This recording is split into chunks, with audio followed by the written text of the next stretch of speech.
প্রিয় বন্ধুরা, আসসালামু আলাইকুম। আলহামদুলিল্লাহ, আমি ভালো আছি। আশা করি আপনারা ভালো আছেন। আমি আপনাদেরকে একটি লাল পেয়ারা গাছ দেখাচ্ছি। পেয়ারা গাছের পাতাগুলো সম্পূর্ণ লাল, অর্থাৎ একেবারে টকটকে লাল নয়, এটাকে কি বলা যায়, জাম কালারের মতো। তো গাছটিতে অসংখ্য পরিমাণে কলম দিয়েছে নার্সারি কর্তৃপক্ষ। দেখেন, আপনারা যদি কেউ এই গাছটি আগে দেখে থাকেন বা এর পেয়ারা সম্পর্কে কোনো ধারণা থেকে থাকে তো কমেন্টের মাধ্যমে জানাবেন। আমি যেটা জানতে পেরেছি যে এই লাল পেয়ারা গাছের পাতা যেমন লাল, পেয়ারাগুলিও এইভাবে লাল হবে। তো আমার কাছে এটি দেখে নতুন মনে হয়েছে এবং অত্যন্ত সুন্দর লেগেছে।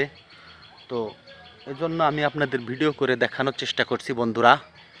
এই নার্সারিটির নাম হচ্ছে সাদিয়া নার্সারি, সুগন্ধি সেনাটি, দিঘলিয়া, খুলনা। অর্থাৎ এটি খুলনা জেলার দিঘলিয়া উপজেলার সেনাটি ইউনিয়নের সুগন্ধি গ্রামে সাদিয়া নার্সারি। আপনারা যদি কেউ এই চারা প্রয়োজন হয়, অর্থাৎ যদি কেউ নগরঘাট পার হয়েও ভ্যান ইজি বাইক যোগে আসতে পারবেন, আবার দৌলতপুর ঘাট পার হয়ে সেনাটি বাজারের পাশ দিয়েও আসতে পারবেন। ইজি বাইক বা ভ্যান যোগে এখানে এসে এই পেয়ারা গাছ সংগ্রহ করতে পারবেন বন্ধুরা। তো আমি ভিডিওটি আর দীর্ঘায়িত করব না। আমার ভিডিওটি কেমন লেগেছে কমেন্টের মাধ্যমে জানাবেন বন্ধুরা।